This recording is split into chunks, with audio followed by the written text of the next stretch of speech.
Kolbrin Bible, Book 6, Book of Morals and Precepts, Chapter 5, Man, NPR 5:1. Consider yourselves, my children, and meditate on the reason for your existence and the purpose for which you were brought into being. Contemplate your powers, ponder your circumstances, discover your inescapable duties, and face your earthly obligations. NPR 5:2. Assume your burdens cheerfully, for they are not imposed capriciously. The one God has set a hard task, but it is not beyond your capabilities. Remember that every affliction, however grievous and seemingly unnecessary, serves a purpose and end. NPR 5:3. O man, you are the delight and sorrow of your God. You have been set apart with peculiar favor and exalted above all other creatures. He has endowed you with reason to maintain your dominion. He has bestowed upon you the faculty of speech, that wisdom may accumulate throughout your generations. He has exalted your mind so that it may be perceptive of beauty and grandeur. He has ordained the law which circumscribes your life and adjusted your nature to accord with your duties and destiny. NPR 5:4.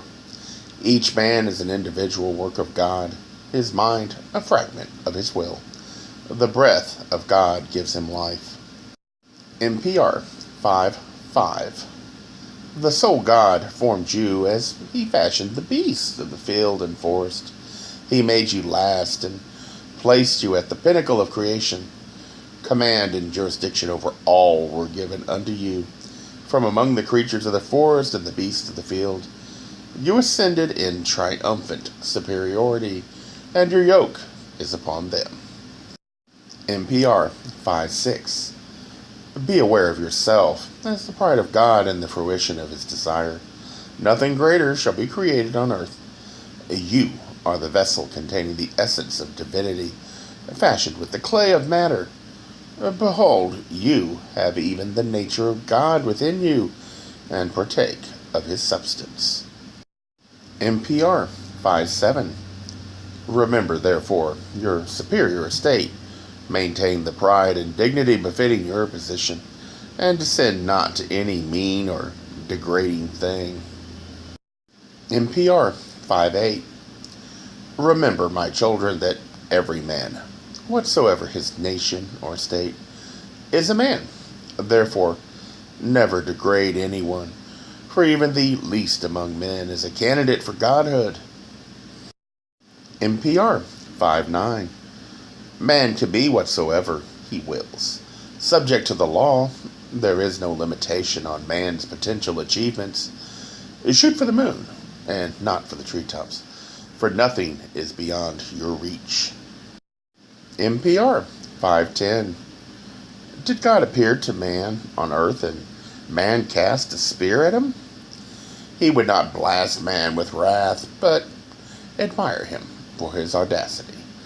Such is the attitude of God towards man. Thus God has made him. Therefore is it met that man should fawn upon him with servility? NPR 5:11. Man has the powers of reason and decision. A wise father delegates responsibility to his children, and God does not unduly interfere in the affairs of men. NPR 5:12. Man is the Lord of creation and the heir to godhood. He can soar to the greatest heights, but also fall to the lowest depths. No man is wholly good, and no man is wholly evil. The scales are never completely weighed down. NPR 5:13. No man can hold any desirable thing on earth or attain it in the regions of light without the expenditure of effort. No man can foresee the future or know what test the wise God has placed there for him. NPR 5:14.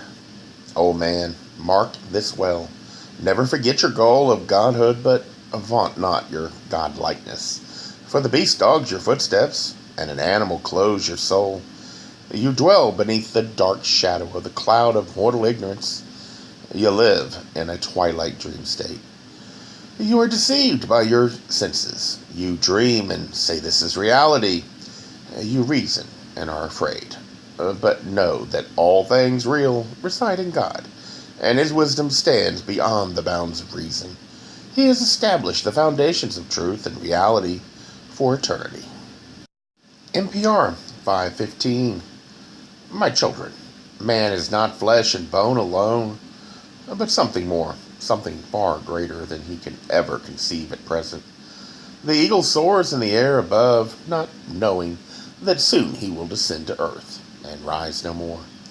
The lion is unaware of the worms that will consume it, and the ox knows not of the slaughterhouse.